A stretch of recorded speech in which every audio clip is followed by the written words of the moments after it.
శ్రీ అనంత పద్మనాభ స్వామి గుళ్ళో ఒక విదేశీయుడి దుర్మార్గపు ఆలోచనకు అక్కడి భద్రతా సిబ్బంది బ్రేకులు వేశారు. అతని ప్రయత్నం ఫెయిల్ అయ్యేలా చేశారు. కెమెరా అమర్చిన స్మార్ట్ కళ్లద్దాలను ధరించి ఆలయంలోకి ప్రవేశించిన అతను ఆలయం లోపలి రికార్డ్ చేసి పాడు పనికి తెరతీశారు. ఇతడు పాడు పనిని గుర్తించిన భద్రతా సిబ్బంది అతన్ని అదుపులోకి తీసుకుని పోలీసులకు అప్పజెప్పిన వైనం ఇప్పుడు చర్చనీయాంశంగా మారింది. శనివారం చోటు చేసుకున్న ఈ ఉదంతం కలకలాన్ని రేపింది. ఇంతకు అతడెవరు? అతడిప్పుడు ఎక్కడా? అలాంటి ప్రశ్నలకు సమాధానాలు వెతికితే సింగపూర్లోని నార్త్ షోర్ డ్రైవ్ ప్రాంతానికి చెందిన 49 ఏళ్ల తిరునిపనార్ ఇటీవల భారతదేశానికి వచ్చాడు. శ్రీలంక మూలాలు ఉన్న ఇతను కేరళలోని ప్రఖ్యాత శ్రీ అనంత పద్మనాభ స్వామి టెంపుల్లోకి వెళ్లాడు. గుళ్ళోకి వెళ్లిన అతని ఉద్దేశం వేరు.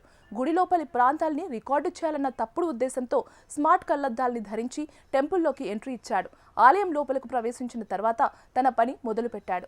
ఆలయం ఉత్తరం ప్రాంతాన్ని, తులాభారం మండపంతో పాటు ఇతర ప్రదేశాల్ని రికార్డు చేశాడు.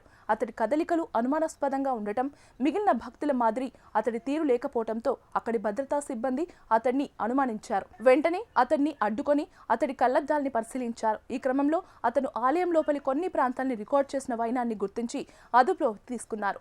కళ్లద్దాల్ని స్వాధీనం చేసుకున్నారు. ఈ ఉదంతంపై కేసు నమోదు చేసిన పోలీసులు అతడికి నోటీసులు అందజేశారు.